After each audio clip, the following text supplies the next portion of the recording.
Сәлем достар, менің арнама қош келдіңіздер. Бала күнімнен үйдегі ең ерке, ең еркін қыз болып өстім.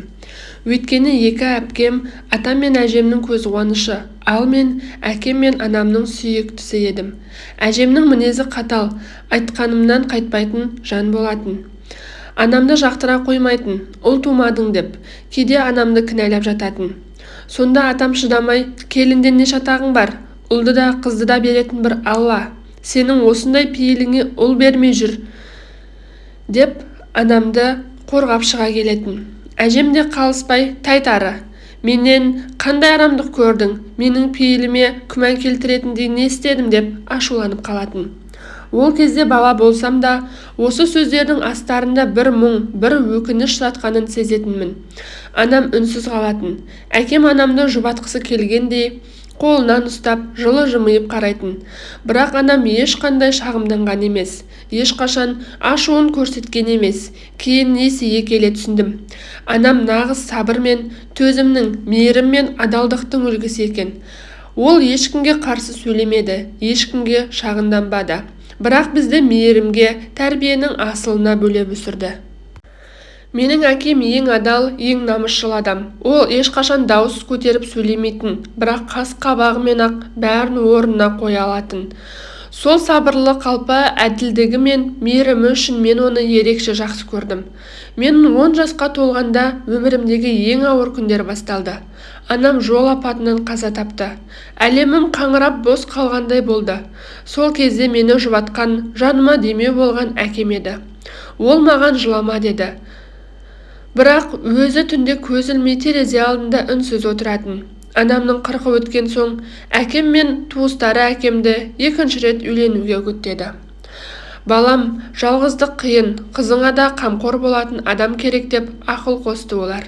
Бірақ әкем бәрін байыппен тыңдап болып, жай ғана қызымды жылатқым келмейді деді де, бұл әңгімені осымен жапты. Әке ғана емес, ана да бола білді. Қайғыдан қажып, әлсіздік танытқан кезімде де мені қолдап, өмірге қайта бейімдеген сол кісі еді. Әкемнің мейіріміне маған деген сүйіспеншілігіне қарап, мен бұл дүниеде шынайы махаббаттың бар екеніне сендім. Әкемнің құшағында 15 жасқа дейін жаттым. Әжем түгімді қоймай сөйлеп жүретін. Есім кіріп бойжеткен шақта бөлек жату керектігін түсініп жүрдім. Сонда да әкемді қимай іштей жылағым келетін. Солай амалсыз әжемнің бөлмесіне көштім. Көп ұзамай әжем екінші рет үйлендірді. Бірақ бұл іске мен де араластым. Әкемді қанша жақсы көрсем де, қасында мәңгі болмайтынымды білдім.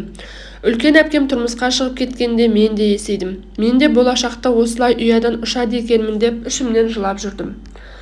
Әжем де күнде лекция оқитын. Әкеңді өлтірмесең, отбасы құруға көндір. Ертең сен де бір үйдің келіні болып кетесің. Мен де атадан қашанға бұл өмірді жүреді дейсің.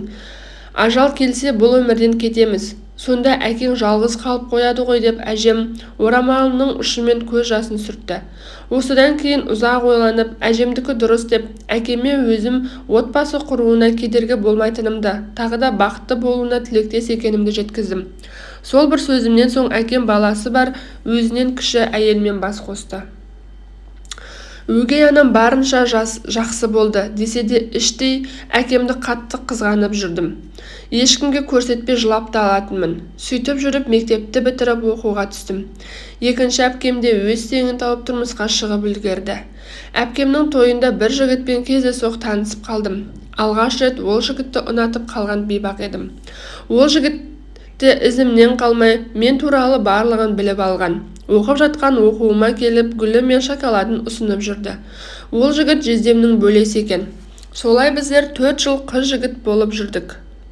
Бірде тату, бірде ұрсып, енді кездеспейтіндей боламыз. Бірақ махаббат деген нәзік сезім біздерді қайта қосатын. Мен одан қанша рет кеткім келсе де, қайта кешіріп жүріп кететінбіз.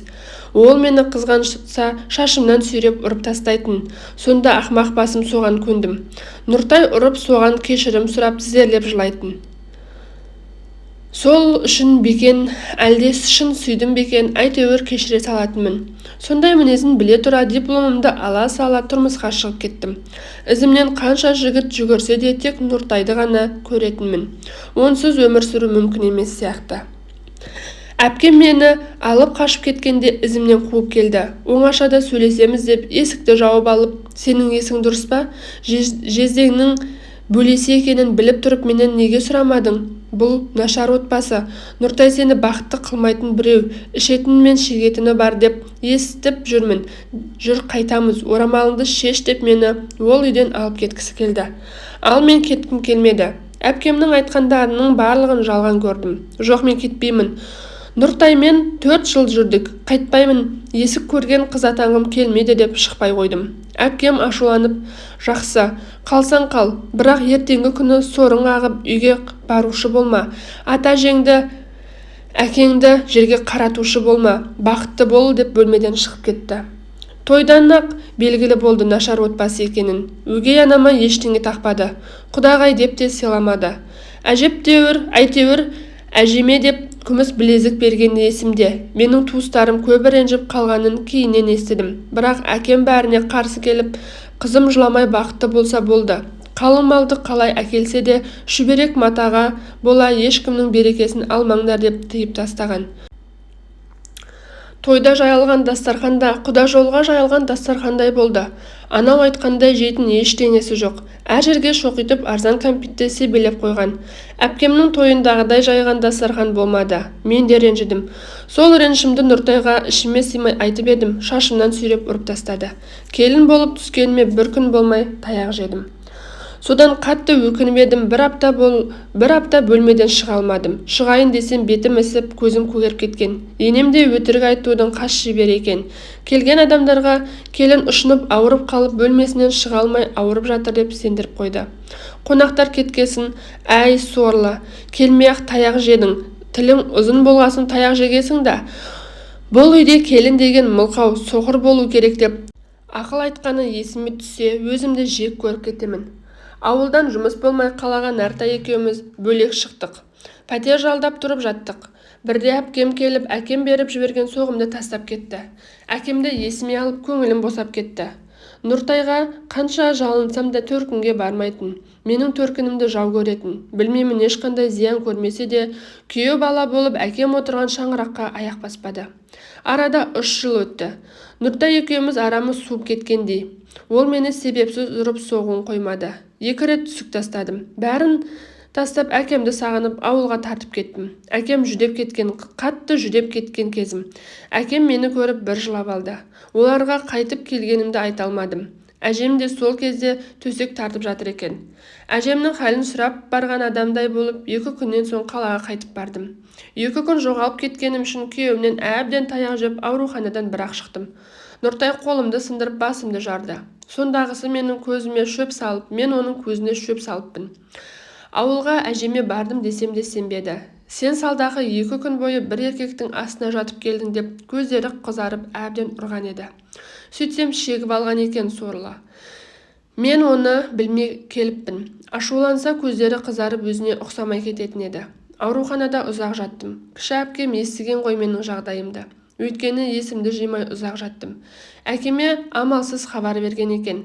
Әкем байғұс маған қарай жүгіріпті. Халімді көріп, қос қолымен басын ұстап жылапты. Өзіне келген соң, әлгі иттің баласы қайда деп күйеу баласын іздепті. Ол мал мені ұрып соғып ауылына қашып кеткен. Мені тек көршілер құтқарып қалды. Әкемнің ашуын баса алмай, күйеу баласын іздеп қуып жүріп қолын сындырыпты.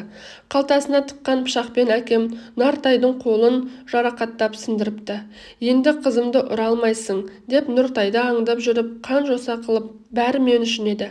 Мені өлімші етіп сабаған Нұртайға сот жоқ. Ал байғұс әкем қызы үшін барған қадамға сот болды. Қасақана кісі өлтіруге бағытталған қылмыс деп әкемді 8 жылға соттап жіберді.